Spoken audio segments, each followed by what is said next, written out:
Good evening to one and all. My name is Ria. And my name is Rajesh. On behalf of the National Coalition for Natural Farming, we take this opportunity to welcome you all today. We feel delighted to announce that the coalition is celebrating its 1 year anniversary this month. Commemorating the same, a series of dialogues are being hosted through this entire month. Last Friday, on the 9th of July, we had our first session with some of India's key policymakers, where we had a rich dialogue on exploring the roles of policymakers and influencers in scaling natural farming in the country.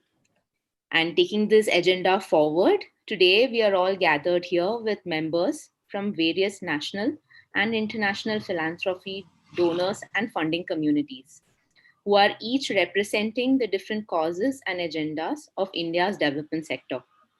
Hence, our discussion today is centered around how each one of them sees the role that natural farming can play in their respective domains, be it agroecology, nutrition, biodiversity, climate change, women empowerment, livelihood creation, rural development, etc. Before I hand over to Shrajesh to take the session forward, I would like to brief us all on some general housekeeping for the session. So, considering the technical realities of a virtual session, there are two most important points that I would request each one of you to be mindful of. One, except for the panelist and the speakers, I request everybody else to keep their audio and video switched off. Point two, we encourage everyone to share their thoughts and comments in the chat box. And in case of any questions, please share them in the Q&A box. Mentioning your name and organization will be helpful. Also, during the session, my colleagues will be circulating the coalition's membership form in the chat box. For those who are not yet members but wish to be one, we invite you to fill the form. Once again, I welcome each one of you for joining us today, and I hope that today's session leaves us all with some food for thought. With this, I now invite Rajesh to begin the session. Thank you. Thank you, Ria.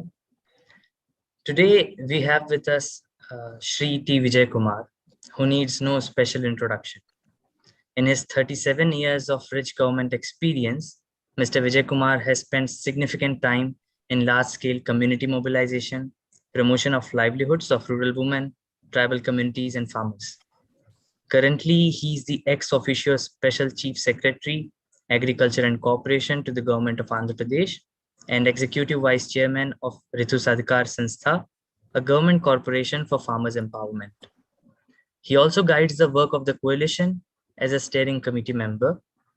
We welcome you, sir, and I hand it over to you for your opening remarks. Yeah, thank you, Sajesh, and a warm welcome to all the participants. Thank you for taking time out to be present for this webinar. There's a lot of time pressures on webinars and other work, so really very happy that all of you could come. And a warm welcome to all our panelists and very good friends. And I think more committed to natural farming, agroecology than anyone I can think of. So I can't see any difference between the panelists, donor panelists, and the CSOs or work of the government. Now we are meeting at a very difficult time. COVID has shown us the fragility of various things, including that the food system is broken. There are multiple crises, whether it is farmers' distress or health crisis, because our own health is affected by the food that we are eating, whether it's the chemical residues or lack of essential minerals. So which is compromising our immunity. So there's a huge health epidemic on account of the food that we are eating. And there is the environmental issues. We are losing soils at a very rapid pace. We are a water scarce country and highly polluted water, air, and loss of biodiversity. Now, with the global warming happening at an increasing pace, extreme weather events happening at greater frequency, so we will see these crises multiply over time. And all of them are interrelated. They have to do with the way we are dealing or we are stewarding land, the way we deal with nature. So, all these crises are interrelated, and there lies an opportunity. Can we set it right? And what is the agency that we have? The agency that we have are farmers of the country, of the planet. In fact, according to me, they are the real gods. So, can farming be the solution, single most important solution to set right the multiple crises that we have just listed out? And I believe yes. And our own experience in Andhra Pradesh over 5 years with small and marginal farmers, women farmers, indigenous farmers, farmers in the drought prone areas, all this tells us that there is a solution, and there's a huge opportunity for governments, for NGOs, for CSOs, community based organizations to come together. And India is blessed with a large social capital created over so many years by the dedicated work of NGOs and the governments, especially the National Rural Livelihoods Mission. So I believe that there is a huge opportunity for donors to philanthropies to accelerate this process. And many of you are already doing great work. So perhaps the CSOs that you're working with may need a nudge to move into natural farming. And the fact that natural farming improves the quality of food, so therefore the health related philanthropies will also see gains from here, creates jobs in the rural areas, creates multiple livelihoods, reinvigorates the rural economy, brings back biodiversity. So the kind of wins that are there are such that different philanthropies having different objectives can see that their particular objective is fulfilled when the farming in harmony with nature happens. Uh, so I believe that India is in a very strong position to do this quickly, do this very well, and I hope the discussions today will throw some light on what is the thinking among the philanthropies, and but it's very critical that all of us come together and also realize that we are running against time. So it has to be done quickly. It has to be done, which causes no harm to nature, in fact, improves the quality of the environment. So, with this, I once again welcome everyone to this webinar and look forward to hearing from all of you. Thank you. And a Thank you, big sir. thanks to our young colleagues in the National Coalition for Natural Farming. Thank you so much, sir, for opening the plenary session with a very significant note that the crisis is just lurking around the corner, but we have the agency to do something about it together. Continuing this thought, I would now like to welcome Ms. Gayatri Lobo. Ms. Gayatri is a dynamic professional who brings a mix of close to 20 years of strategy consulting and development sector experience. Currently, she looks over the portfolio of A.T. Chandra Foundation as the Chief Operating Officer. She has previously worked as the Chief Executive Officer of Indian School of Leadership Institute and also as a Chief Operating Officer at Teach for India, during its critical first 6 years. Ms. Gayatri, I invite you to please welcome the guests and speakers with a welcome note. Thank you so much, Rajesh, and thank you to everyone who's joined us this evening. I welcome all of you to the first anniversary celebration of the National Coalition for Natural Farming. It seems unreal that it's already been 1 year, and of course, what a year it has been.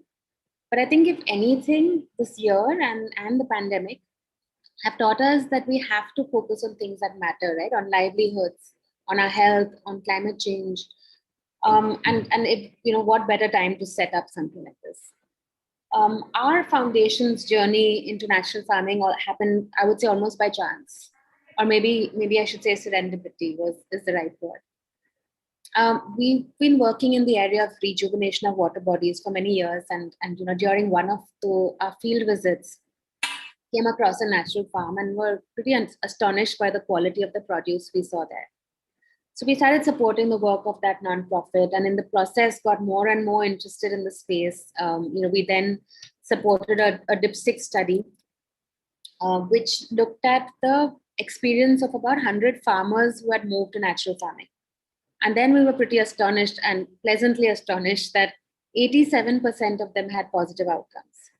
So as we studied more, we got more intrigued, and now we realize that natural farming is the way forward, right, for this country, for the future generations. That it doesn't make sense to not do it. So at that time, we helped set up the National Coalition and funded the secretariat. We also started working with RYSS very closely, and together did a visioning exercise. What does natural farming? What should natural farming look like for India? And I'm sure people will be happy to share with you the actual vision that we were able to craft through that exercise. But when you think about the last year, I sometimes think that we must have been absolutely crazy to think that in a pandemic year we should be launching something like this. And then I think that maybe that's what you need, right? You need crazy people. And I mean this in the best possible way.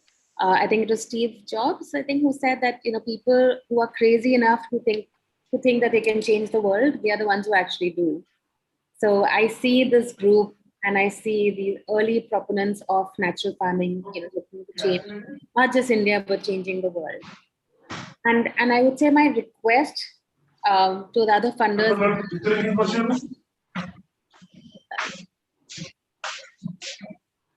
Can everyone go on mute? Thank you. Yeah, I was saying my request to other funders today on the call is, is to be a little crazy, think differently. Natural farming, in fact, it covers so many needs that society has today, right? You can choose to support small and marginal farmers. You can choose to support, soil conservation, support better health outcomes for our citizens. You can support water conservation. You can say my cause is to set right the climate crisis. You can do all of these, and you can do that by supporting natural farming. So that is my humble request to all the funders here, all the nonprofits who are part of today's meeting. There's so much to be done, and we're here to support and help this cause and this movement to build across the country. So please reach out to the coalition, become a member, learn from the secretariat and all the wonderful youngsters on this call and supporting this work. We are here to support, and we are here to learn and grow this movement across the country. So thank you once again for everyone. Thank you so much, Gayatri. I think one of the key takeaways from your note is that serendipity works in mysterious ways, and there are different pathways of food system transformation that natural farming touches. Today we have a very large plenary, and we thank each and every one of you who took out their precious time to join us to answer some of the toughest questions we have encountered.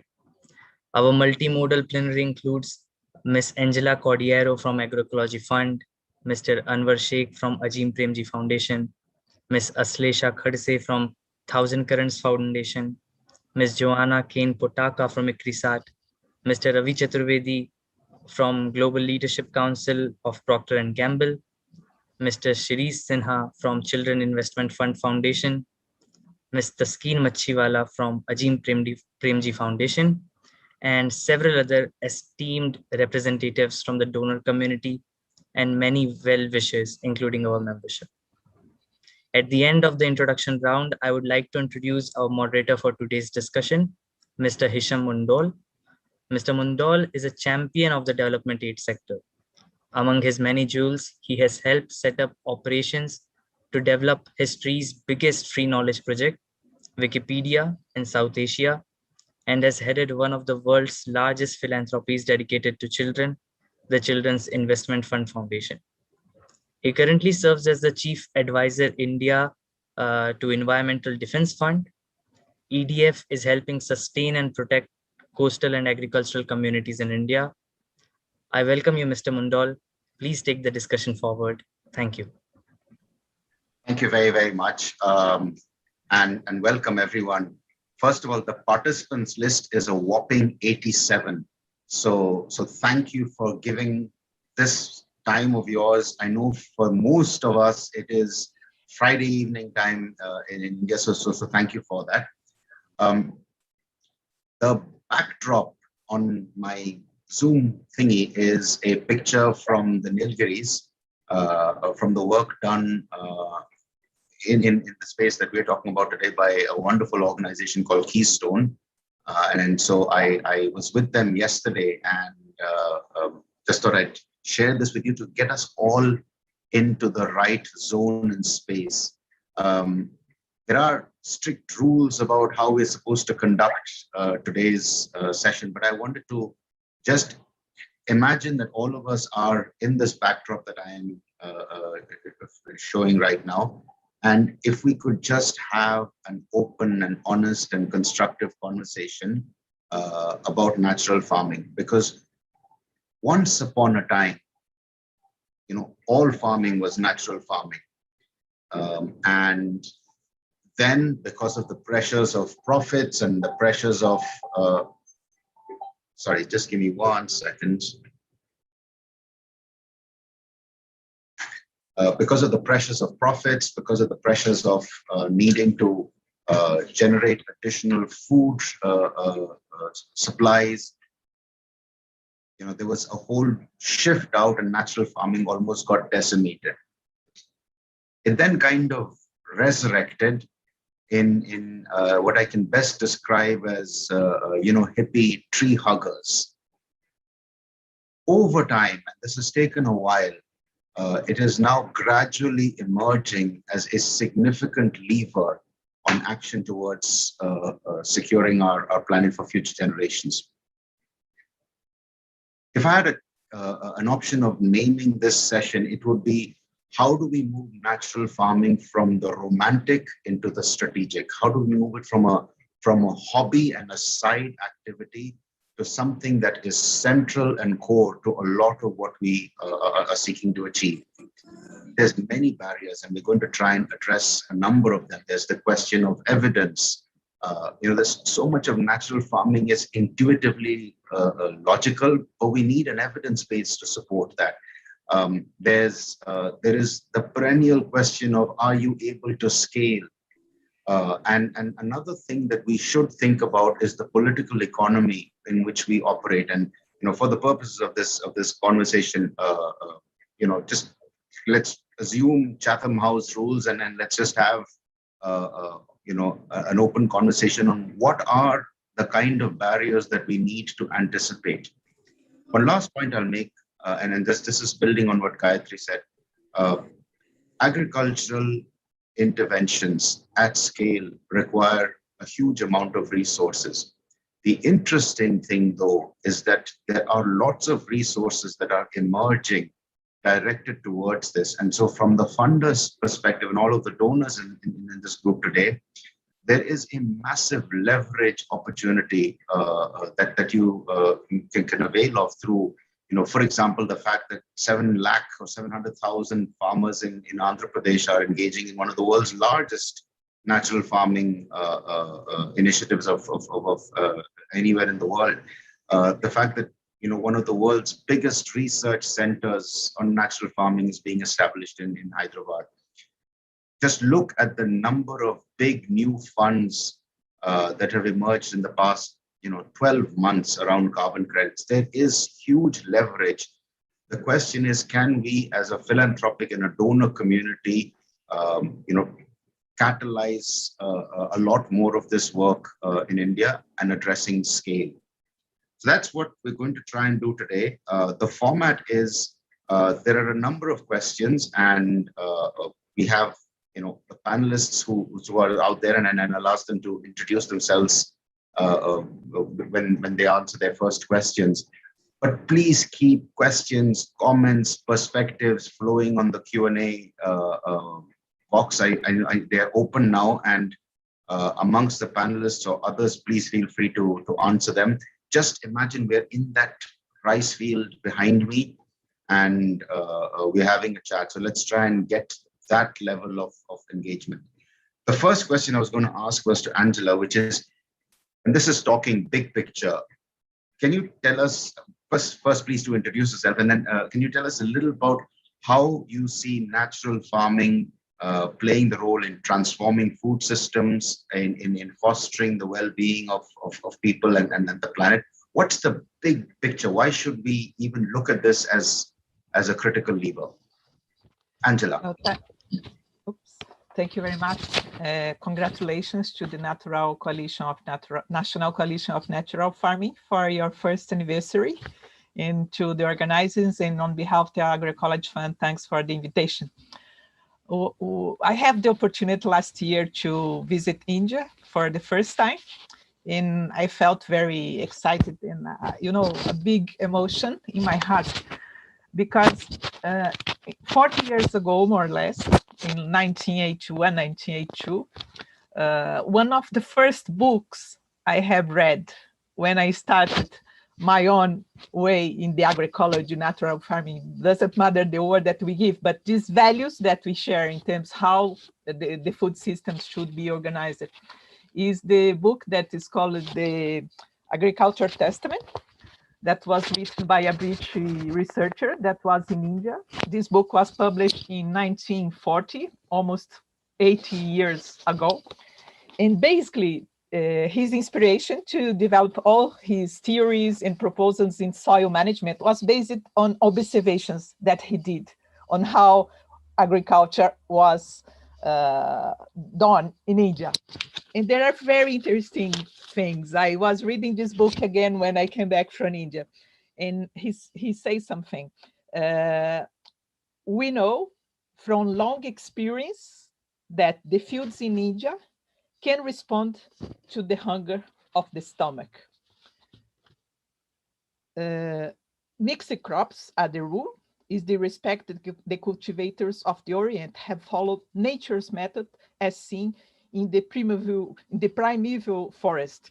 And he goes and say many things that the farmers in India have anticipated and acted up the solution of problems that Western science is only just beginning to recognize. This was written almost 100 years ago. And so when I went back to India to learn from the natural farming work in Andhra Pradesh, and was like, all these things came back to my mind. And I think there are some challenges in terms of overcoming some structural challenges to scale these things, because I think the practice is there. The point that the still small farmers in India holding these practices and cultures, for hundreds and hundreds of years, is the best evidence that we have that it works. But of course, we need to overcome some structural challenge to scale that.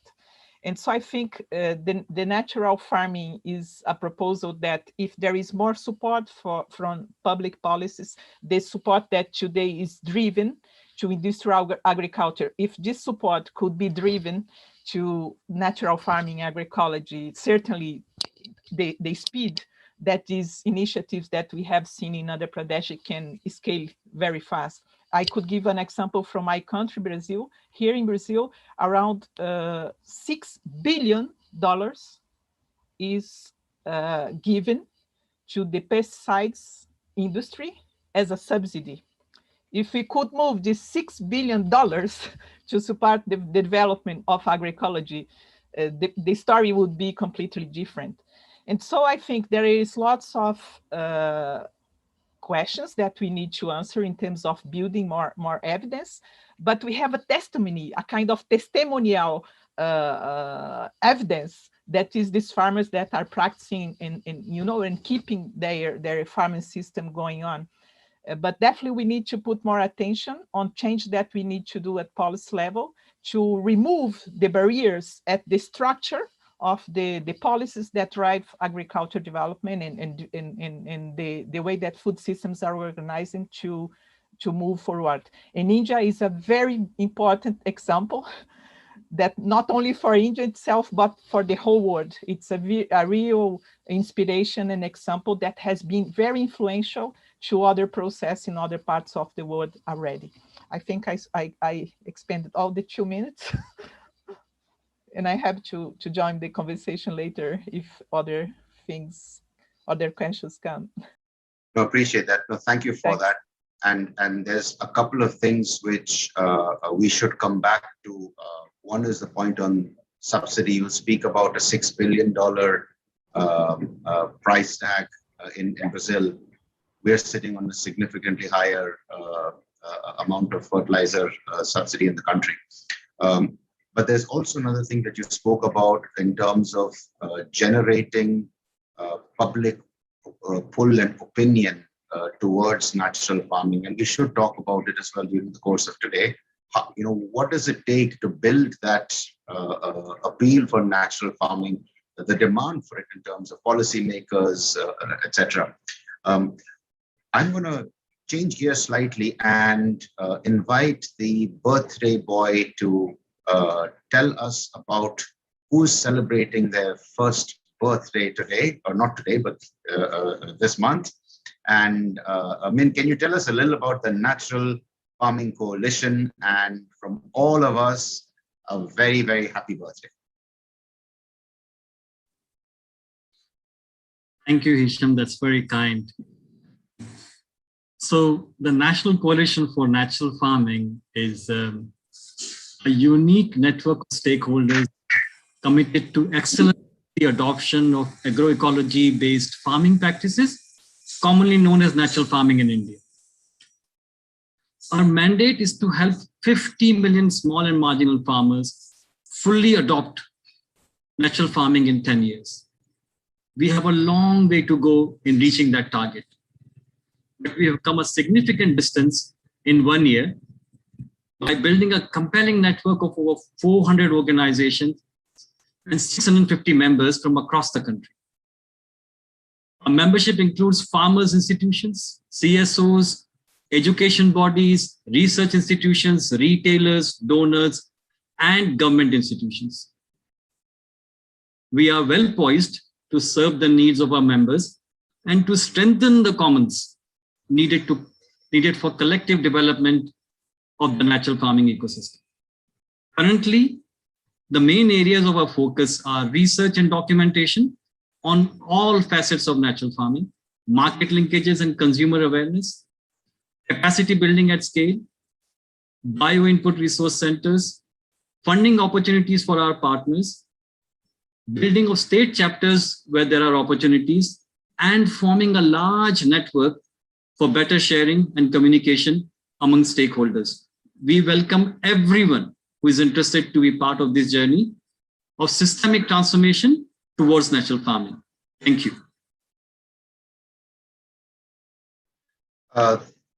Thank you for that. And when you think of coalitions, the way I look at it is coalitions best work when they are big tents, when you don't have to agree on every aspect of it, but there is enough that you agree on. And there is the link, and maybe somebody can put it on the Q&A box or the chat box from where you can join the Natural Farming Coalition.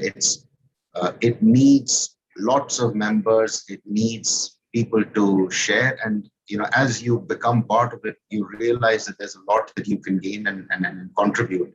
So I urge everyone to welcome, to join the coalition. I want to move to Anwar of the Azim Premji Foundation. And, your work in Andhra Pradesh is stunning in terms of the scale that it has achieved.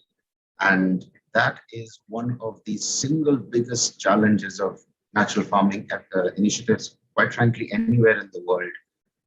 Can you tell us, what kind of opportunities and challenges you saw and how you addressed it? And if you could just add a twist to thinking about it from, if I am another funder or a donor and I'm about to enter the space, or I'm thinking of scaling up, and I have this question of, things in India, 50 farmers is not enough, 100 is not enough, 10,000 is not enough. You need to reach 7 lakh plus kind of scale.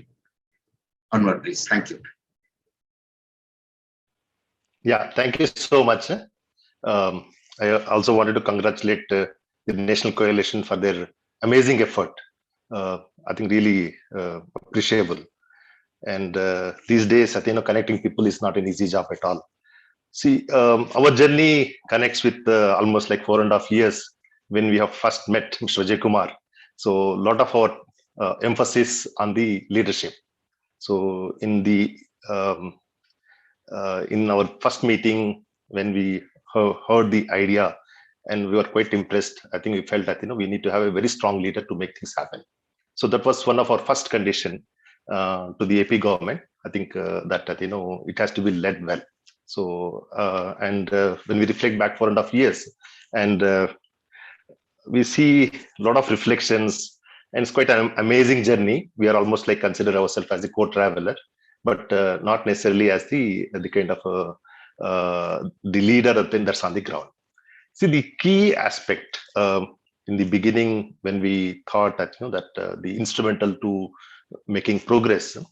I'm sure that the whole group who are present here, they are aware. I think they've been doing in their own effort is a farmers to farmer support system. When here, I think the entire design is that a farmer helping the other farmer. A farmer is also not executing, but also farmer is also learning. A farmer is also teaching, and a farmer is also consuming. So that's the whole predominant story. That's we would say we're quite happy. I think that's going well, and I would say that's quite fundamental to the entire effort. The second is when we started the effort, we not started with some kind of a very big blueprint approach that we want to reach out to 7 lakh farmers, something like that. Our effort is that let we build some kind of incremental change process. Say farmer has about 1 hectare, maybe try in a 1/4 hectare or I think 1/2 hectare, all the natural farming methods. I think the first learning should come for themselves. So once they learn, they have understood, then they would also do in the rest of the area. When we mean scale up, it's not necessarily the scale up for the entire state, but scale up within their own farm. If farmer has 2 hectares, I think the scale up also is quite different when we try and do something in a very small portion, and we also try to do in the rest of the farmer's land. That's the second point. Build that kind of incremental process. And the third one, I think I'm saying that I think it's our own journey. We need to have very strong flexibility in our support system. There are at times we had very challenging environment, and there are at times I think we also have enormous challenges from the ground. I think from the entire the political economy there.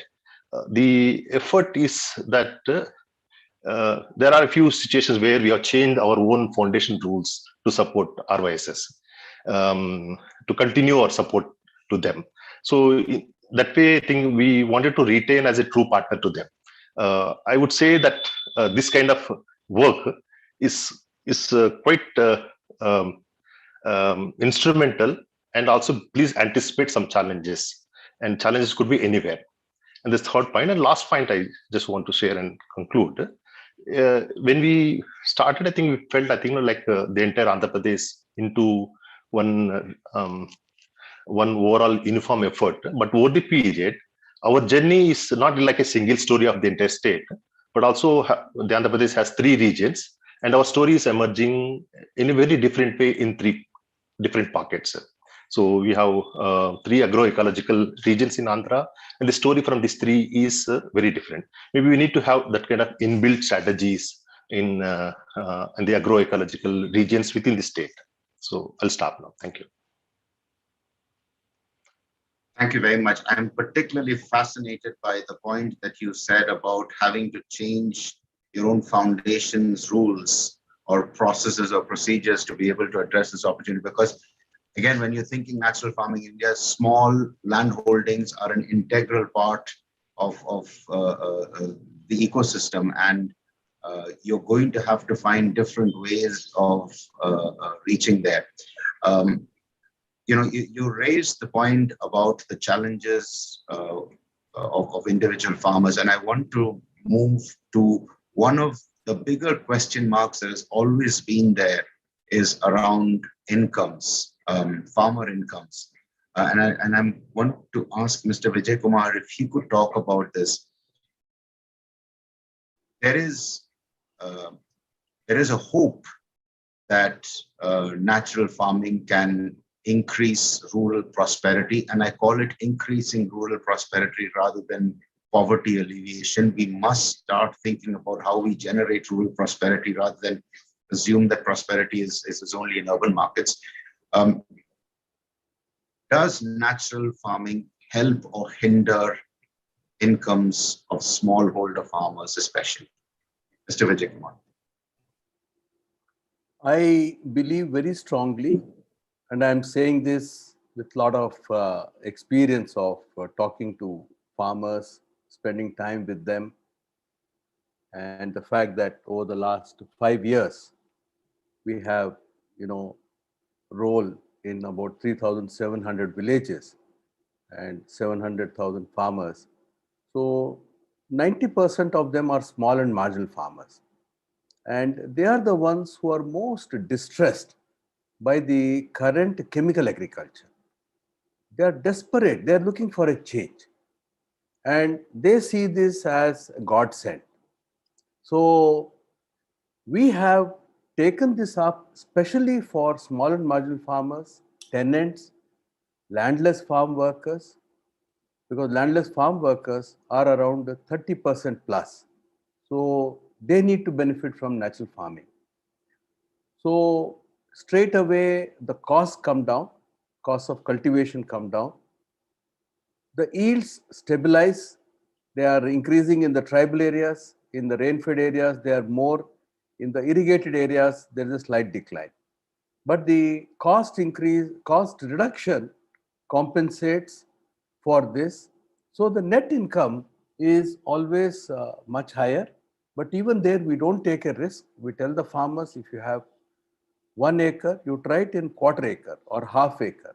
If you are satisfied, you move forward.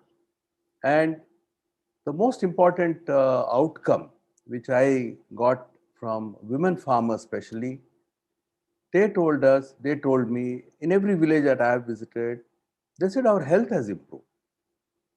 So, the men may talk about how much more money they've got, but invariably, women farmers and especially farm workers, they have always said how much their health has improved.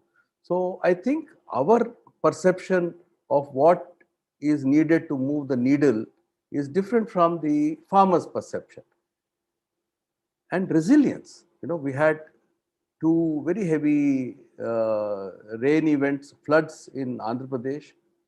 So the natural farming farmers' fields withstood that, but the neighboring farmers collapsed. So, and as you know, for a poor family, if they lose one crop, it's very difficult to come back into the game. They again get back into the debt trap. So if you create resilience, in my view, for small and marginal farmers, risk mitigation is a more important factor than maximizing income. So, but this is one, it's like having your cake and eating it too. So you have both risk mitigation and higher income. So it is very well suited for them, and I can't think of any better way of enhancing livelihoods of small and marginal farmers than this methodology. Just one last sentence. We have been conducting large independent studies, because people won't believe me if I say this is what I heard from the farmers. So for all those who go by what papers have been published, what is there, what is not there. So I would just like to inform everyone that we have conducted over the last 3 years, and this current year is still going on, very large studies, independent studies, which looked at the socio-economic benefits, and they're all very, very positive. So they are available. We can share it with anybody. And I'm told by people that these are the largest such studies conducted anywhere. Thank you. Thank you for that. And just to build on that point, I think one huge opportunity for the natural farming community is to get that evidence out there. It's one thing to build it up, and thank you for doing that in the work that you're doing. But that information right now resides in a very closed bubble of, within the community. And for everyone in the audience, just a few days ago, I don't know if you noticed it, it kind of came and went, but the Union Water Minister said that if we are able to get drinking water available to every household, that will increase GDP by 2 to 3%. I don't know the calculations behind it, etc., and all of that. However, it gives you a way of saying, why should I take drinking water to be important? Can someone give me a big picture thing that I can latch onto? When Swachh Bharat started, a lot of the emphasis was because somebody had come up with a number which started doing the rounds of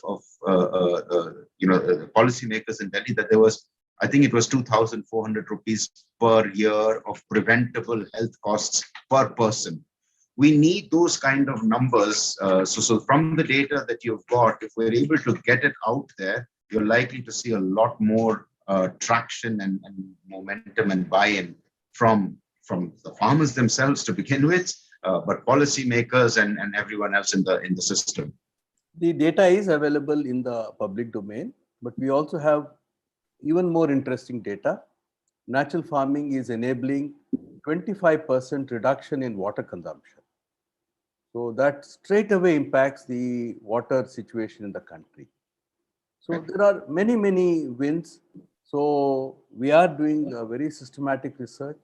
We try to put it out as much as possible in the space. So our studies on the socio-economic benefits have been disseminated far and wide. But I just want to say that if you have a very skewed lens, so the way you look at evidence is also very skewed. So if somebody is really concerned only about the people's livelihoods and their future, then they'll appreciate this.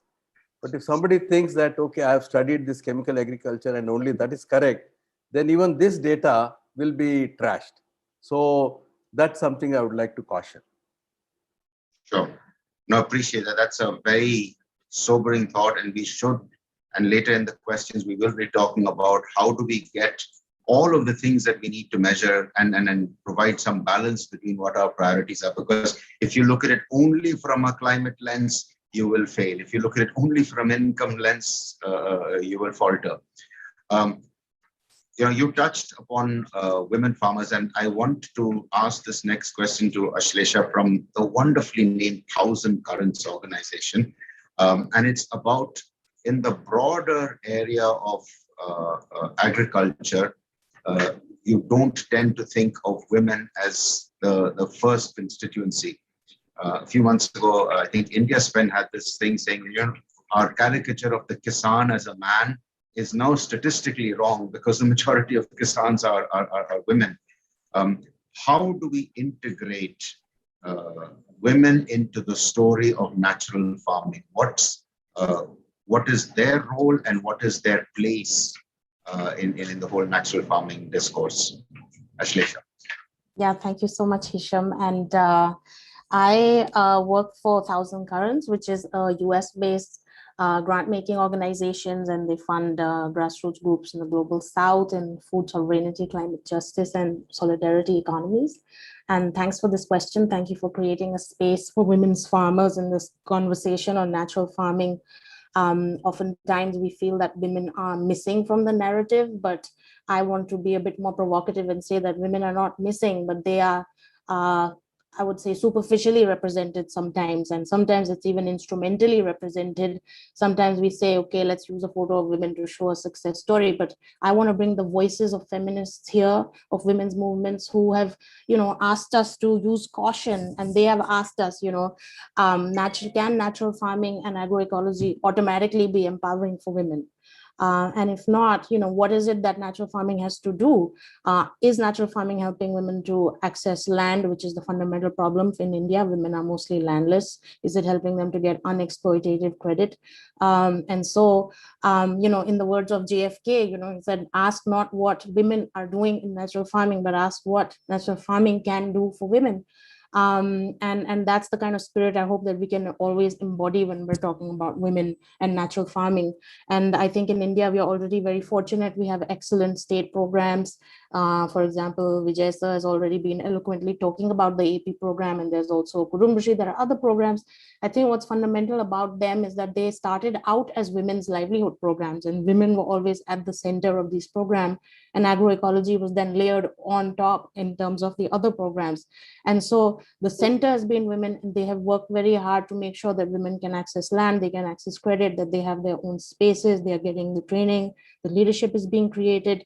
And again, I'm just bringing back the feminist voice here, because one of the questions that they keep asking is, is agroecology going to lead to more and more drudgery for women because it's going to be more labor? So once again, are we going to add the labor? So these efforts are actually taking that into consideration, and so I think the state programs are excellent, and some funders are already supporting them. I also want to highlight here the work done by grassroots groups. So not necessarily professional NGOs, but also popular organizations, women's movements, small organizations. So there's a lot of conversation here about scale, which is of course very important, undoubtedly, but also I would also urge us to think about the smaller efforts out there. Sometimes, these are very important. I'm just thinking about, Tamil Nadu, for example, where the state is unresponsive, but the social movement is very strong. The women's movement has done land occupation. They have held the state accountable. They have asked for land redistribution to women. They're fighting against land conversion. We're talking about perverse incentives to the pesticide industry in the form of subsidy. I mean, that's also happening in the case of land. Land is moving away from agriculture to commercial and uses. And so women are being pushed out even further from access to such land. So once again, I want to highlight the role. These are politically important organizations. They can hold the government accountable. They can create social processes amongst their communities. And I want to ask Philanthropy how we can also show up for these type of organizations. Sometimes they are, informal, they may be unregistered, they may be very experimental. I'm thinking about Makam, which is a member of the coalition, and they are doing excellent work in terms of women collective farming across the country. And these are small efforts. They may not be part of, formal organizations who are able to access, write reports or write, but this kind of philanthropy is showing up for these kinds of organizations in other parts of the world. They are changing their practices. Can we as well reflect deeper into how we can support, and particularly because they are the ones who are reaching, and they are showing the interests and holding the interests of women farmers. So with that, I will end my intervention. Thanks, Hisham. Thank you so much. And yes, we need to keep the ask not what women can do for natural farming, but what natural farming can do for them as a narrative. Taskeen, if I could come to you next, and maybe it's work in Andhra Pradesh or maybe elsewhere that the foundation might have supported, but natural farming will never take off if there is a compromise that you're making on food and nutrition security. It can't be that we're doing a nice thing and compromising on 5 other things, part of which is the core objective of agriculture, which is food and nutrition security. how do you, as a foundation, how do you look at building the case for food and nutrition security? And what progress is there being made to establish the health benefits of it? Because there are obvious logical health benefits, but how do we get policymakers and public to understand that? You're on mute.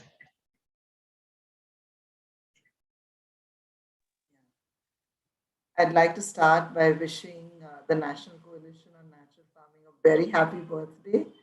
And thanks, Hisham, for your question. I'm going to try and respond with the experiences of the Azim Premji Foundation with our partners. So our experience... I don't know if it's just me, but we're certainly I'm struggling to hear you. So is it better now? Yes, it is. Okay. So our experience with the Andhra Pradesh Community Managed Natural Farming Program and our interaction, intensive interactions with women and men farmers in Andhra Pradesh, it really brought home to us that natural farming, when it's integrated with livestock, has a very crucial role to play in promoting soil health as well as human health. So when we're thinking in terms of health, it's both. And it enabled the promotion of access to safe and nutritious food for farm families and landless households. Sorry, we're still struggling to hear you. It kind of fades in and out. Oh, I'm so sorry. So, is this any better? This right now it sounds perfect. Okay. Well, let's see if I can maintain this. So what we realized is that we really need to refocus on integrated farming systems along with natural farming if we want to make available safe and nutritious food for farm families and for landless households. We want them to have nutrient-rich foods such as millets or even, forgotten forest foods too. Then we had our experience with the nutrition program in Odisha, which taught us that malnutrition is more severe in rural India than in urban India. And about half of the rural children are stunted, with rich states being no exception. And when more than half of the households, rural households are, about 70% households are depending on agriculture for their livelihoods. So you are net producers of food, but you're also severely malnourished as a population, as a food grower. So we came upon nutrition gardens as a significant way to enhance dietary diversity and the food basket of farm families and the landless households.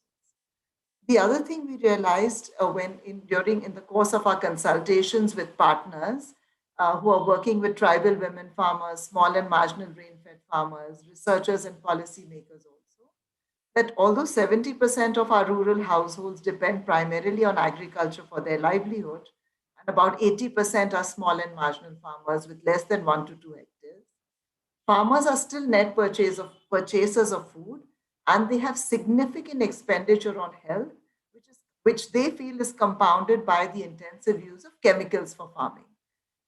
More recently, we had a conversation with the Gond tribal women farmers, rain-fed farmers, when we were exploring an agroecology proposal in Gondia in Maharashtra, Gondia district of Maharashtra. The farmers there reported that they have adopted natural farming practices promoted by the State Rural Livelihood Mission for select farm plots where they grow food for household consumption, while they continue to use chemical inputs for their farm plots, which are allocated for market. When we asked them why, they said that the natural farming practices tend to loosen the soil and improve its porosity and fertility. Yet they stop short of full conversion. But that's another story which I think really the National Coalition will need to fully uncover and understand through its network partners. But not surprisingly, what they did mention is that their food basket had diversified with increased vegetable consumption from their nutrition gardens. They also spoke about fewer doctor's visits and reduced out-of-pocket health expenditure. It is these experiences truly, Hisham, that have intensified our commitment to the promotion of sustainable agriculture, not just because it aligns with our mandate to create a just, equitable, humane, and sustainable society, but also because it gives us the opportunity to keep the well-being of small and marginal farmers at the heart of our partnerships. And our conviction is that from natural farming or promoting the rainbow of sustainable agricultural practices with a focus on food and nutrition security and ecological security, from that will flow livelihood security. Thank you. Thank you so much. There was one point that you raised, which I just maybe I'd love to see if we can foster a conversation on the chat box about this. Full conversion. Why does full conversion not happen?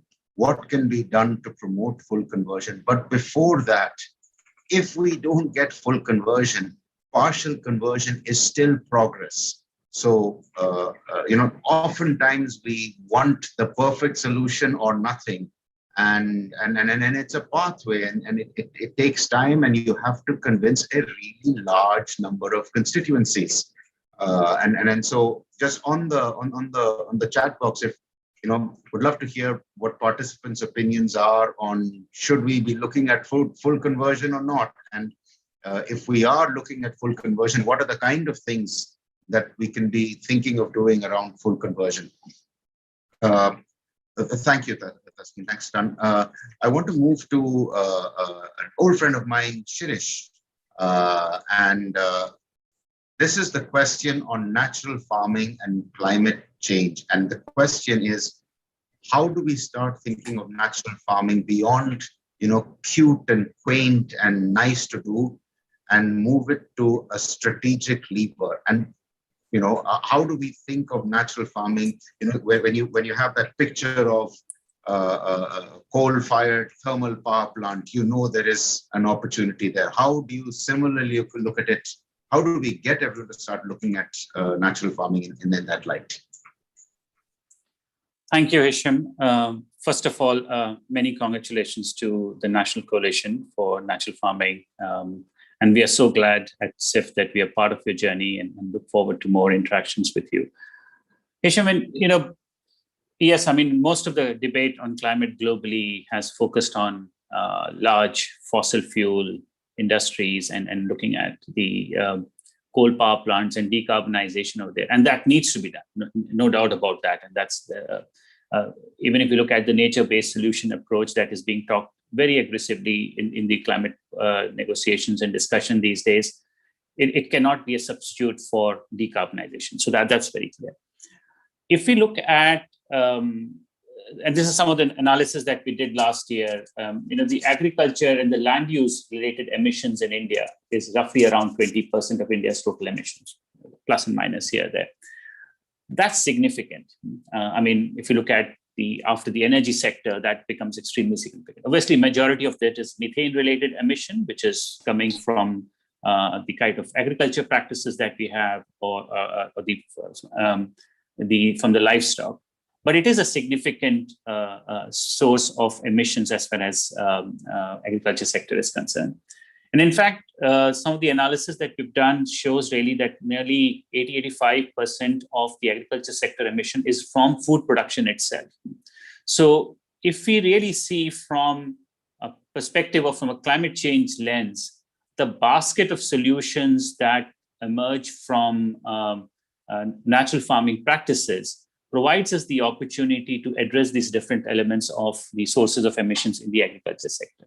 So I think that in a sense is one essential element that needs to be looked at from a climate change lens, that there are a series of solutions that is essentially possible when it comes to related to how we use and apply water in the agriculture fields, how we use the management of soil is another area. The energy that goes into irrigation and in the agriculture system is another area of opportunity. So these are a series of measures, or I would say a basket of practices that we can basically talk about, have a very strong element of lens from a climate change perspective.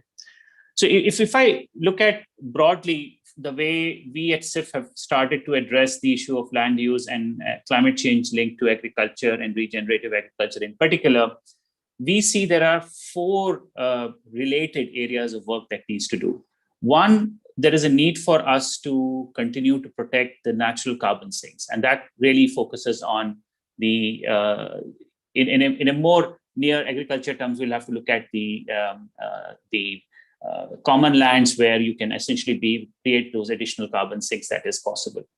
The second essentially comes from the restoration of the natural habitat. And that goes slightly beyond agriculture, but it is an integrated solution that we need to look at. The third, which I was mentioning about, the sources of emission that is coming from production of food grains and crop agriculture system. So reducing emission over there, and where regenerative agriculture or natural farming based agriculture practices come into role. And the fourth lever that we see really making shift globally and also in India would be eventually is how we look at the shifts in the consumption patterns and the demand for different food, different demand for food systems, which are more local and better food systems, the eating habits, and this is more challenging, right? These are a lot of cultural issues attached to it. So it's the set of these four aspects which we see are really the set of solutions broadly we need to take, so that we can essentially look at an agriculture system and whole land use system and food system aligned towards the larger goal of climate to be compatible towards the 1.5 degree scenario. So that's one. And just to add here, what we are therefore doing in India as part of our ongoing work, which is essentially led by both the Aga Khan Foundation and AKRSP, and of course, National Farming Coalition is also part of it. Other partners like FES are there. We are essentially looking at three things as part of core engagement. One, transfer and adoption of these practices. And we are working in three different agroecological regions of Uttar Pradesh, Madhya Pradesh, and Gujarat, a different set of conditions from what you heard Mr. Vijay Kumar talk about, the evidence coming from Andhra Pradesh and different agroecological regions in Andhra Pradesh. And the idea here is that, if we try, each of these regions have very different agriculture practices, and if we can bring in transfer these knowledges, bring these practices, and work with farmers so that they can adopt these, this should lead towards a set of transition that we're talking about in the cropping pattern and also in the production. But along with that, what we also need is strong market linkages.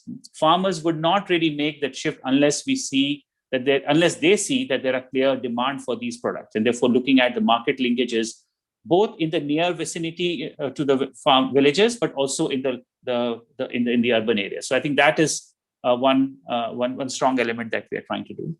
And I think what we are increasingly seeing is a shift in the policy demand, which is emerging, and the policy practices that the governments are adopting. But we need to continue to work more on them, not just at the national level, but also with agriculture, we can actually even go up to the level of district to influence policy shifts in terms of what can be essentially adopted. So these are the three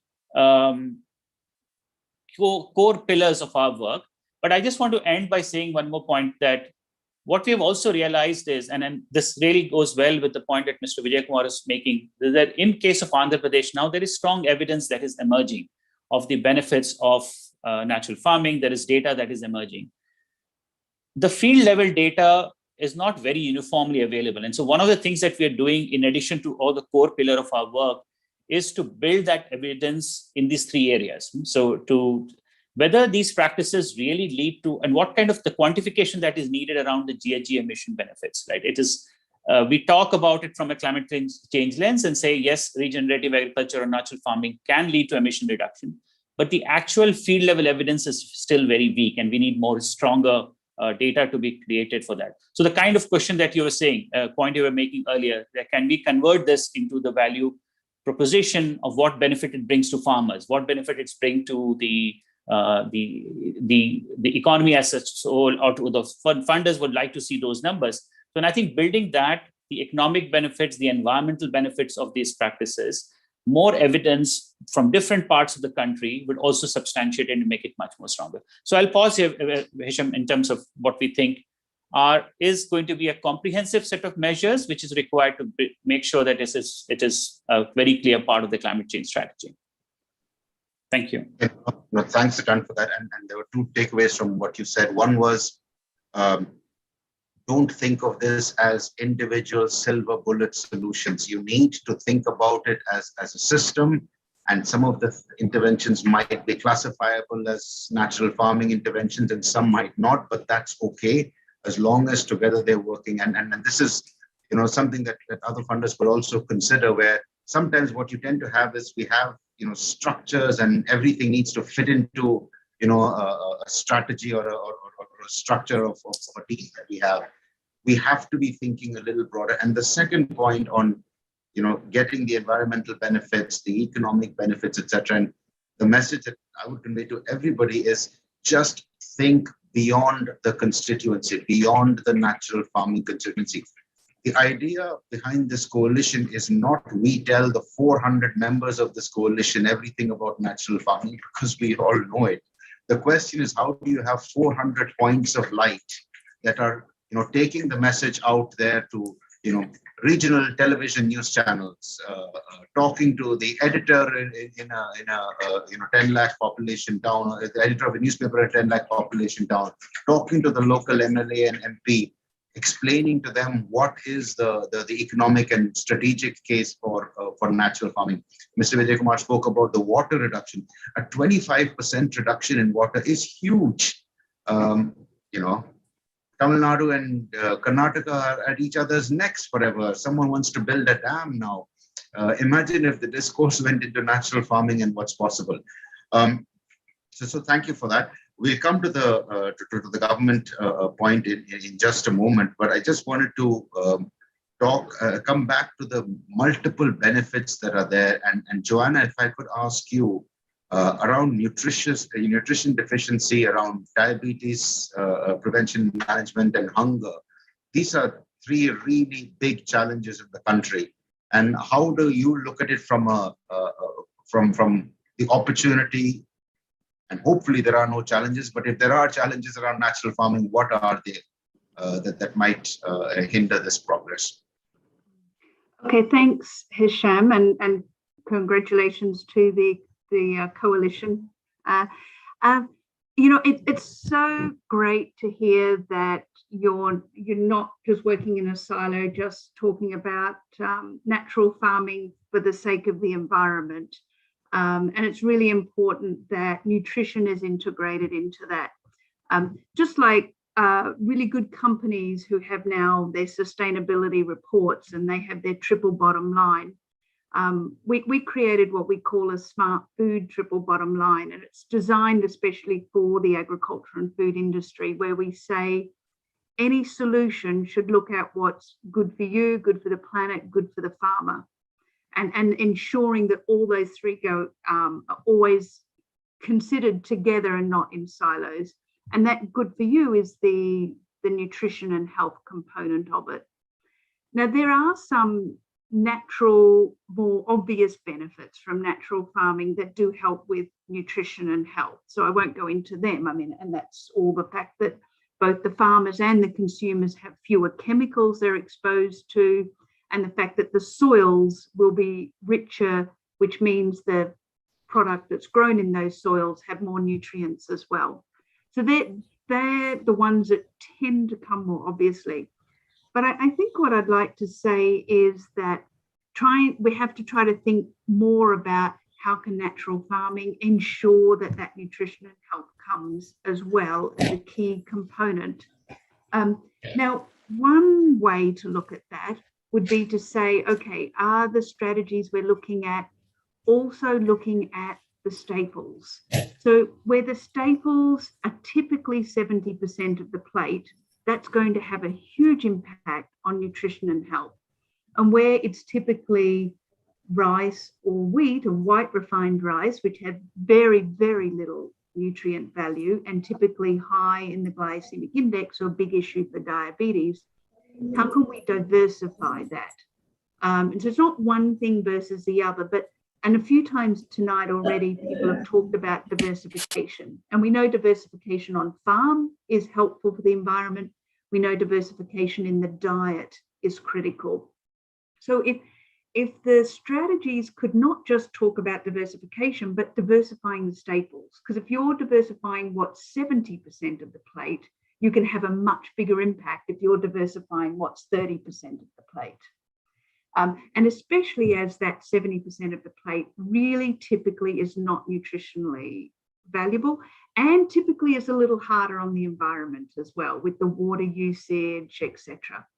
So if I think this is just one angle, there's many, but this is one angle where I think there needs to be a very special focus on diversifying the staples, and integrating nutrition and health into that. Now, there are also some agricultural crops that lend themselves more to being more nutritious and better on the environment, and lend themselves more easily to being part of natural farming.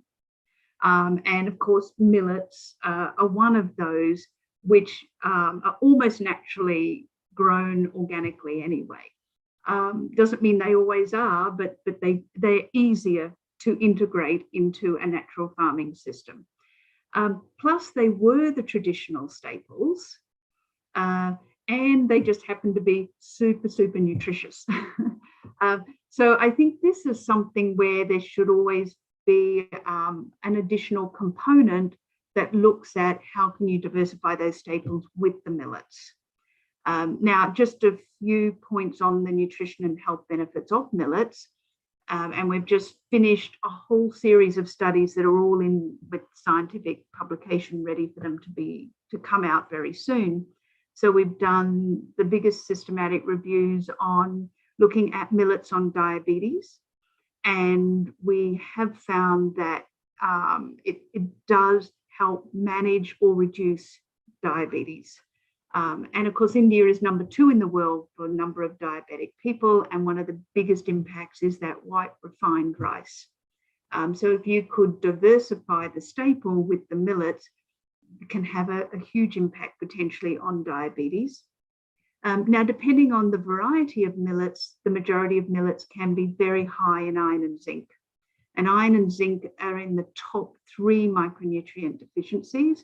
And of course, we know anemia, which is typically based on the iron deficiency, has been increasing in India and is at extremely high levels. So millets, depending on the variety, you can actually triple the amount of iron that you get from millets.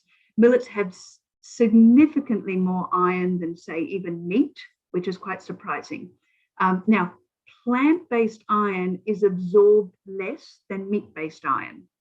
However, the millet's iron levels, if you have the right varieties, are so high that you can get as much iron from millet as you can from meat. Now, that's really, really significant.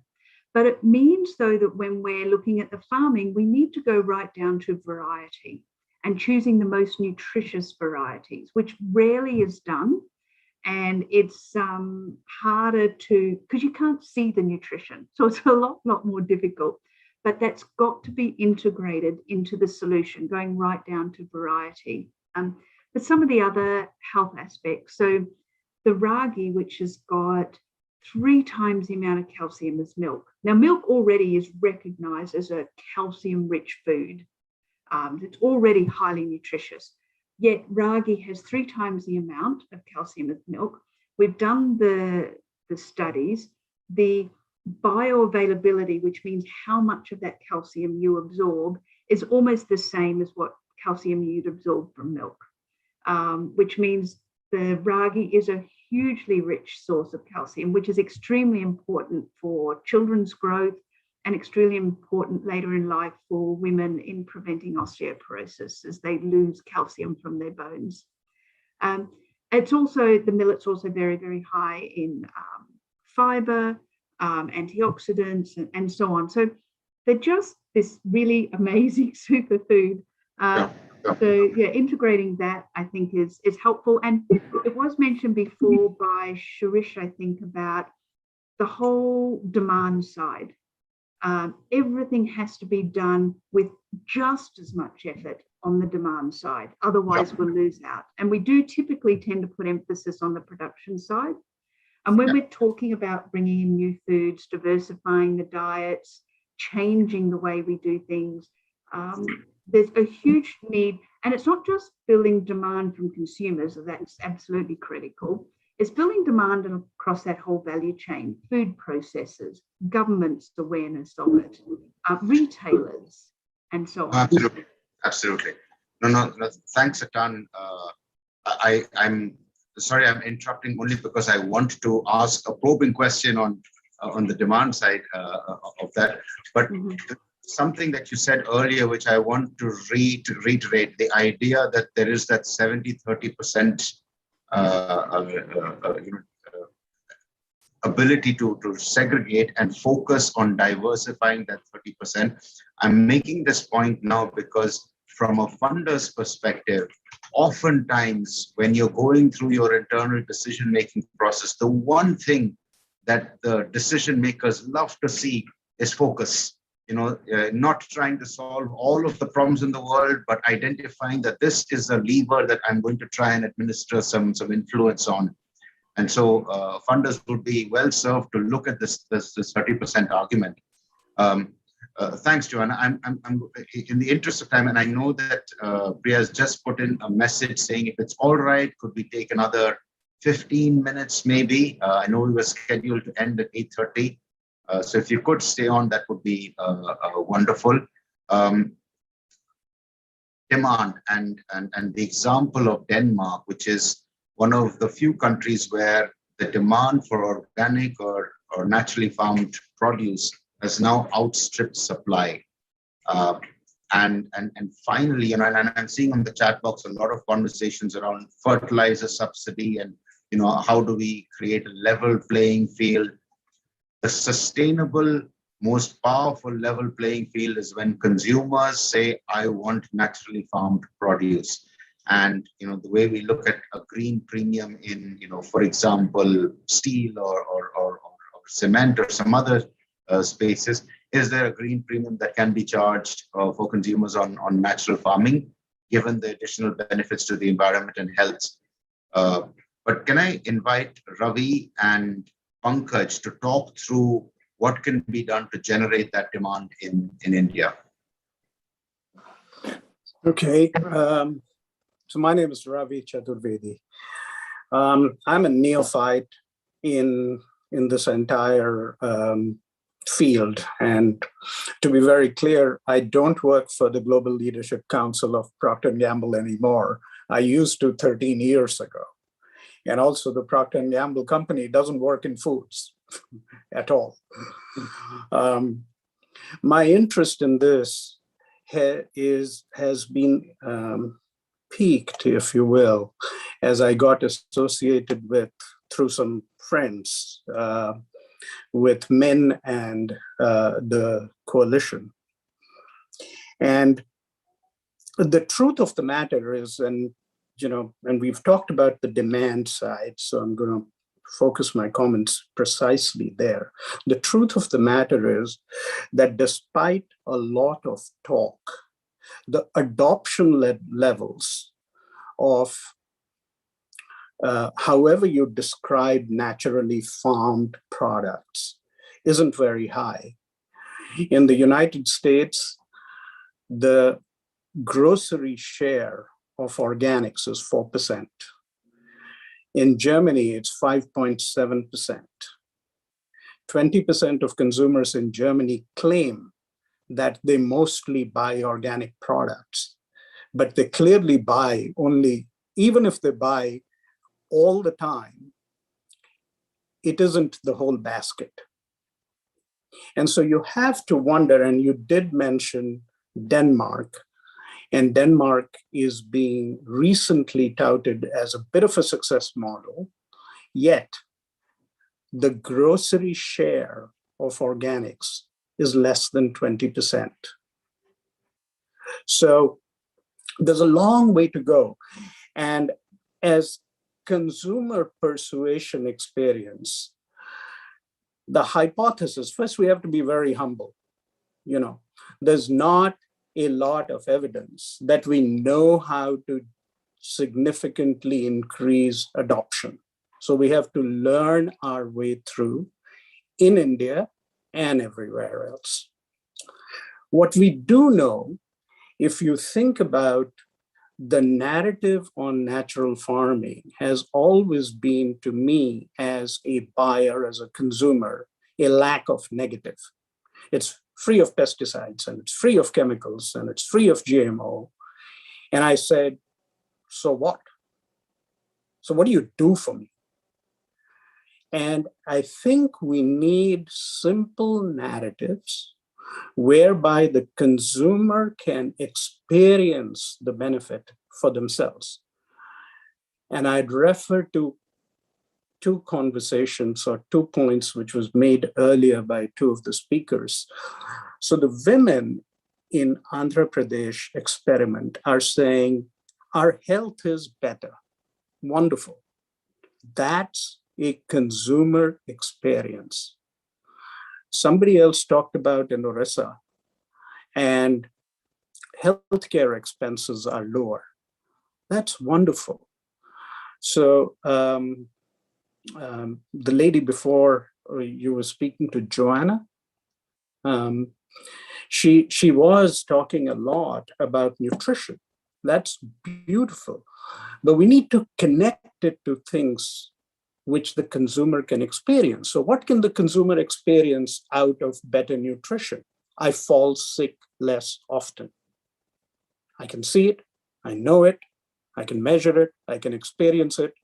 If I do that, my healthcare expenses are lower. That's tangible. And so we need to pick these simple narratives. Pesticide free. Okay, so if you're pesticide free, what happens? And if we can link it to, there is some research which we've looked at, which seems to say that you can actually see pesticides in baby's urine. Now, imagine talking to a mother and saying, if you don't believe that pesticides are in your body and could potentially harm, measure the urine of your own child, and that impacts brain development. Or even other simpler stories. We talk to, we hear anecdotal evidence that organic food tastes, or chemical-free or pesticide-free, naturally farmed products taste better.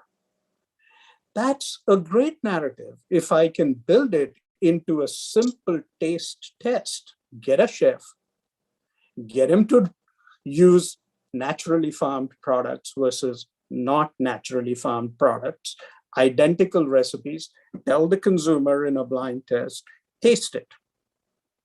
And if our hypothesis is correct, it's going to come through. So those are some simple examples. We've recently, again, looking at some research which is available, that organic milk, for example, and milk is very nutritious. Organic milk, for example, contains, it appears, more than 50% omega-3 versus non-organic milk. Now, omega-3 by itself means nothing to the consumer.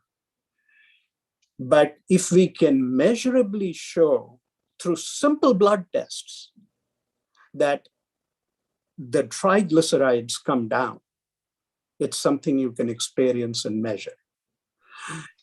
And it's not about necessarily advertising. It could be if it's a simple enough story to sell, but it could also be building industry to industry coalitions. So for example, if there is hypoglycemia among pregnant women, which is attributed, which means simply that pregnant women have higher blood pressure and they get swelling in ankles, which they can see and experience. Now, we should be collaborating with the NCNF, with the gynecologists associations, and saying for your consumers, you should be telling them, watch your food. It isn't just about medication. You should be telling the pediatrician industry and have a industry to industry collaboration saying, hey, pesticides are bad for your child. They impact brain development.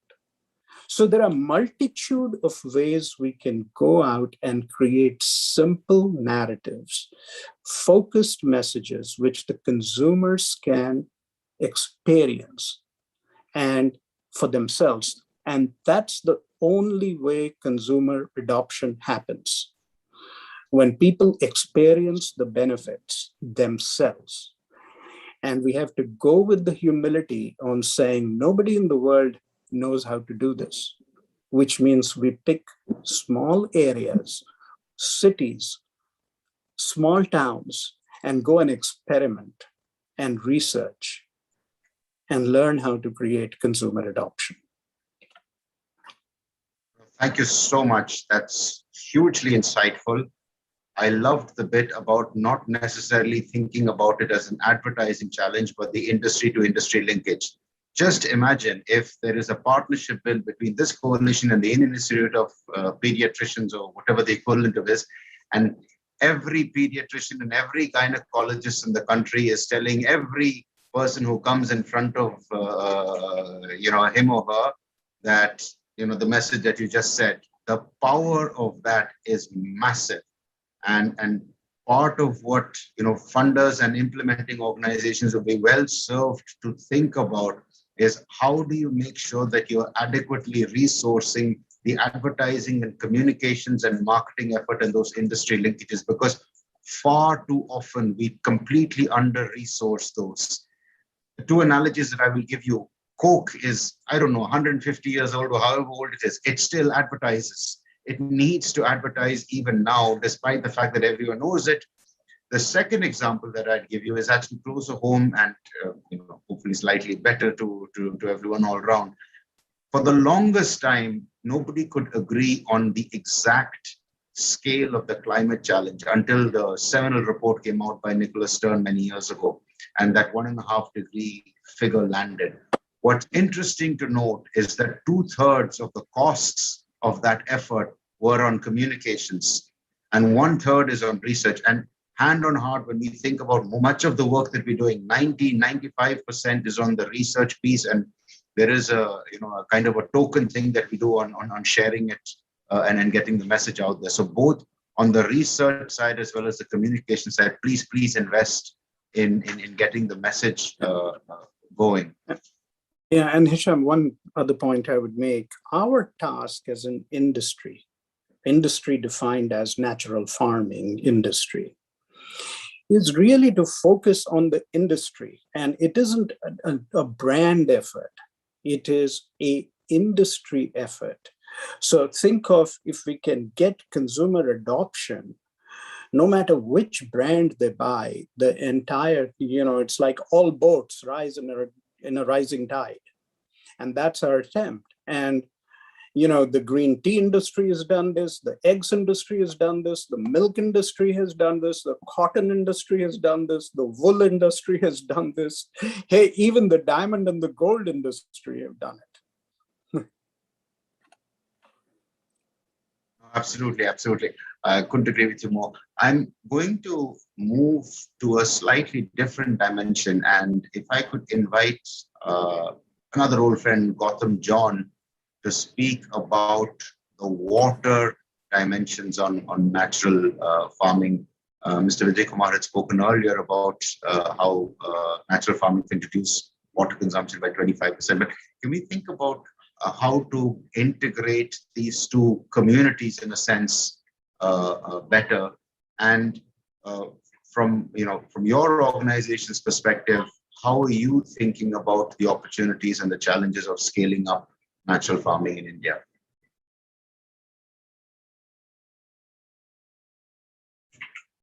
I'm sorry to put you on the spot, Gautam. I think Gautam has left the... All right. I want to move to a slightly complicated and delicate matter, which is that right now, and this question, Gayatri, I was hoping if I could pass it on to you. Right now, the politics around agriculture and farming is such that there is one school of thought that says, let's not try and do anything at all with agriculture and farmers. It's really complicated. It's really messy. Nothing, can come out of it. At the same time, we know that we need government support for scaling up. It's not going to happen with all of the generosity of all of the funders in this group. How do we manage that balance? A very quick answer would be with a lot of patience.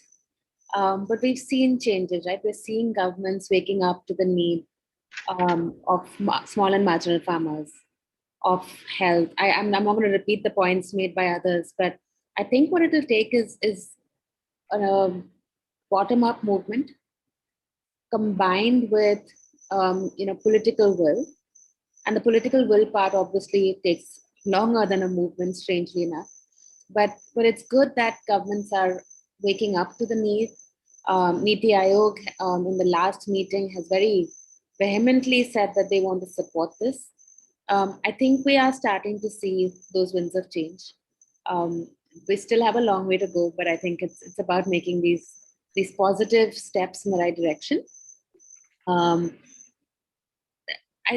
think that the work that RYSS has done in the AP with the government there, with Himachal Pradesh, making a commitment, I think it's a matter of time before more and more governments wake up to this, and we just have to keep at it. And until they do, as funders, we try and encourage this, and we work to build the evidence to support this. I don't think we can. I saw some of the questions in the chat. I don't think we can expect that tomorrow all subsidies will be taken off and everything will be moved towards natural farming. But it's these little incremental wins which will just take us over the tipping point. Absolutely, and I think that's a really useful message. In this space, or indeed any other space, it's unlikely that you have this, Prime Minister standing on Red Fort moment and making a grand declaration about a shift from one norm to another. However, building on what you're saying, if we're able to almost insinuate a natural farming revolution rather than, orchestrate it, that's quite likely to be far more effective in the medium and long run. Which actually brings me to a point that, Min, I was going to ask you to just speak, and I know we're desperately behind time, so the good thing being a moderator is you can change the rules. Everyone now has just a minute, and I'm sorry about this, but that's the only way we can try and cover as many of the questions that are there. I mean, there's lots of government programs that are out there. How can the Natural Farming Coalition help leverage these more? And it's building up to the same point about which Gayatri just spoke about. How do we orchestrate a lot more?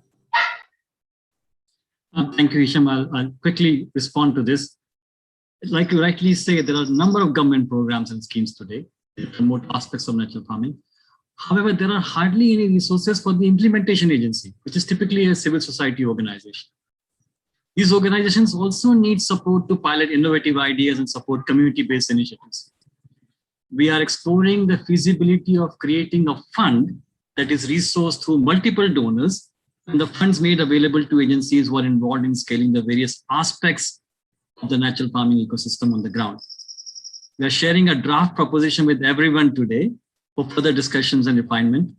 I wonder if there is any appetite in the donor community for such an initiative. Thank you, Hisham. Thank you for that. And I hope that this point that you raise is a conversation that carries on. Shirish, if I can just ask you on a related point, carbon sequestration and natural farming and the link between the two has lots of skeptics. Not lots, actually, that's slight exaggeration. There are some skeptics, let me put it that way. How is proof being generated to allay these doubts? And then if there are doubts, the best way of doing them is to address them head on. I mean, I think we have to see this from two lenses, Hisham. Obviously, there are skeptics about the potential of what role natural farming or nature-based solutions can play. And as I said, I think I made this point in the beginning that this is not a substitute for other set of mitigation measures that needs to happen.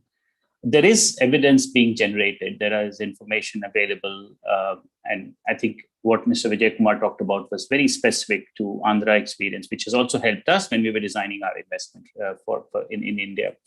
We were trying to do the same level of effort to generate additional evidence from the regions that we are going to work on it. So I think globally there are evidence available. There's a lot of work happening across the several countries around the role that nature-based solutions or regenerative agriculture can play. But I think a lot of it is still at a macro level. What we need is more field level or closer to field level data points, which will allow us to say what exactly the benefit this essentially happens. So it's not, I would say that this is something which there is work happening on ground, but it will take a couple of years more. We have some subset packets of evidence available. We need to keep generating more to make a more convincing case. Thank you for that. And that, I'm sorry, I'm going to sound like a broken record, but it needs to get out of there. It needs to fly out of the website and onto policy makers' tables, into Twitter handles, into policy briefs, into one-page infographics. It needs to get out much more. Mr. Vijay Kumar, can I come back to you? And there is another argument, not argument, but there is a doubt that natural farming and food security are somehow contradictory to each other. Is this true? And if it's not true, what can we do to address this misconception? It cannot be true, because the biggest threat to food security is coming from the kind of chemicalization of agriculture.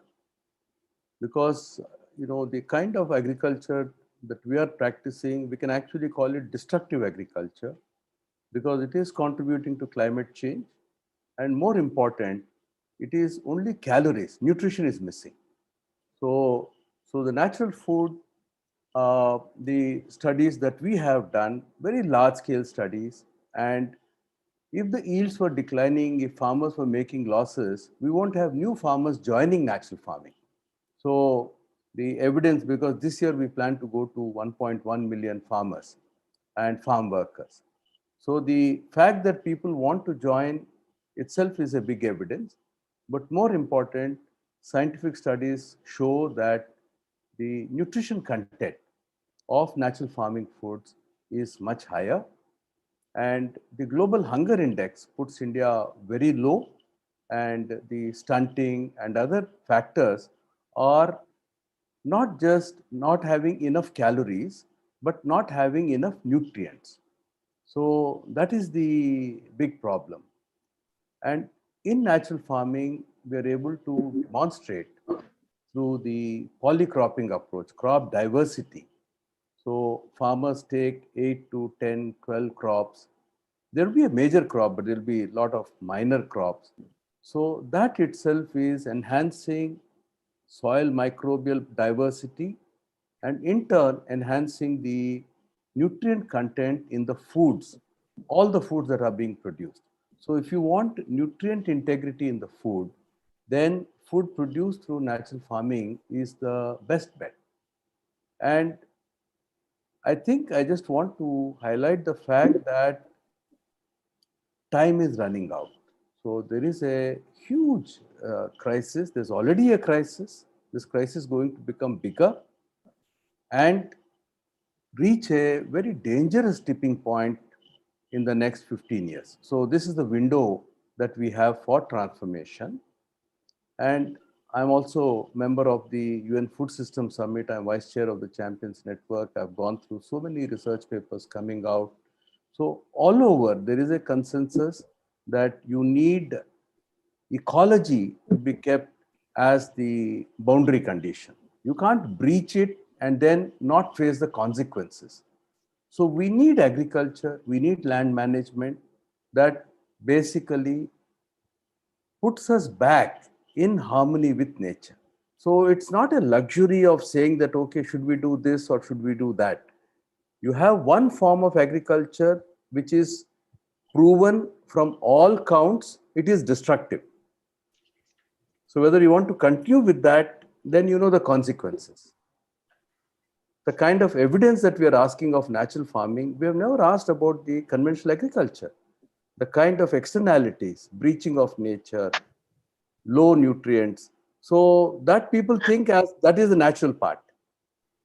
And here, when nature is being protected, when all these values are, being improved, so on many counts, the food security can never be compromised because we have established even in semi-arid rain-fed areas where a farmer could take only one crop. And through natural farming, we have one extraordinary phenomenon called harnessing water from the air for irrigation. I think people may not be aware that across all countries, especially tropical countries, water in the air is equal to around 10 rivers of water in the air flying at all times. So the natural farming is enabling farmers in Anantapur, one of the worst drought affected districts, to take 3 crops in a year. So imagine from one crop, you take 3 crops. So will you ever compromise food security that way? You are increasing food security, you are increasing employment, you are increasing diversity of food, you are increasing nutrition diversity, and you are cutting down on mining of water. So it's a win-win-win on so many counts. So it's a question of how do you do more of it, how do you do it quickly. But all I want to say is there is no luxury. There is we have to take a decision whether we continue to breach the natural boundaries, planetary boundaries, and think that we can escape the consequences, or we take an approach where you are respecting ecology and at the same time getting all these dividends. So the choice is very clear. Thank you. Thank you so much. I had started preparing closing remarks, but I really have nothing further to add than the wise words that you've just said. Thank you everyone for being part of the session today. Happy birthday to the coalition, to all the funders and donors and foundations and philanthropies. If I could just make one request, don't let this be the end of this conversation. Somebody said something today or wrote something on the chat box or something that you wanted to find out more, just reach out and make that connection. The coalition is there to help you out. And if you can start thinking of one additional investment in the natural farming space, that would be a really, really good start. And there's lots of people trying to do different things, use the coalition as a mutual support society.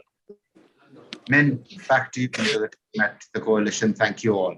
And sorry, I must apologize. I was supposed to be master timekeeper. I have proved to be singularly incompetent in that. My apologies, everyone.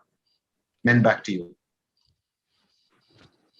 Thank you, Hisham. I'll ask our colleague Korean to, before that, Ravinda, if you want to speak a couple of words, and then Korean can close it. Thank you.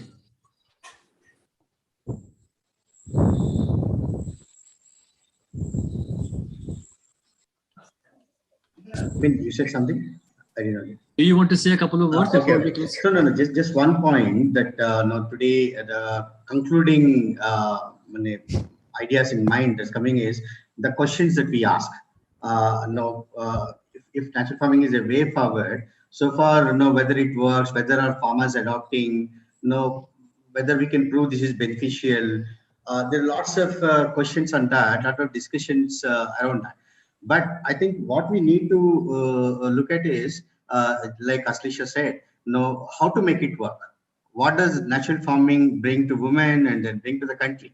I think the questions need to be different. And then the major point behind, before the donor community is how to make it work, rather than whether it is working. We have passed the stage that whether it is working or not, but how to make it work. What are the bottlenecks? Can you invest on the bottlenecks? Can you invest, like Min said, on the civil society, which can actually mobilize huge amount of resources from the government?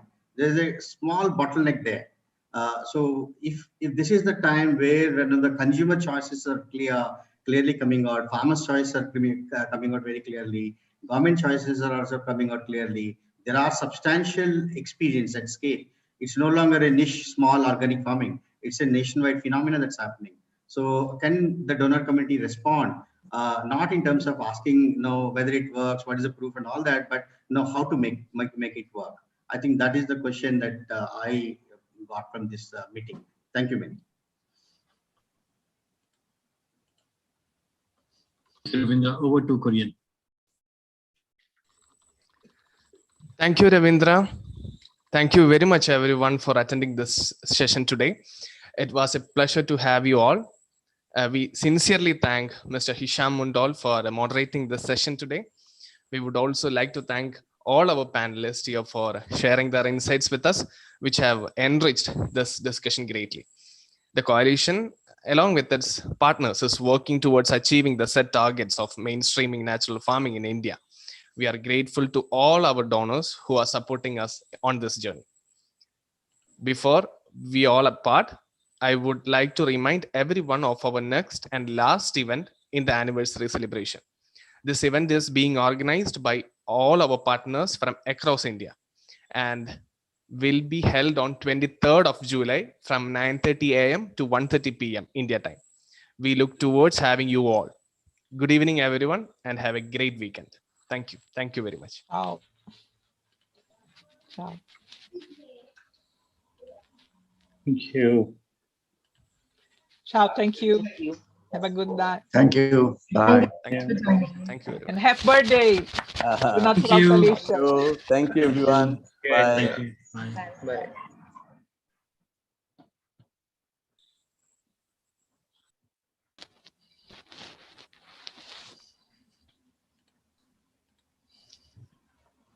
Rajesh, we could stop the live streaming.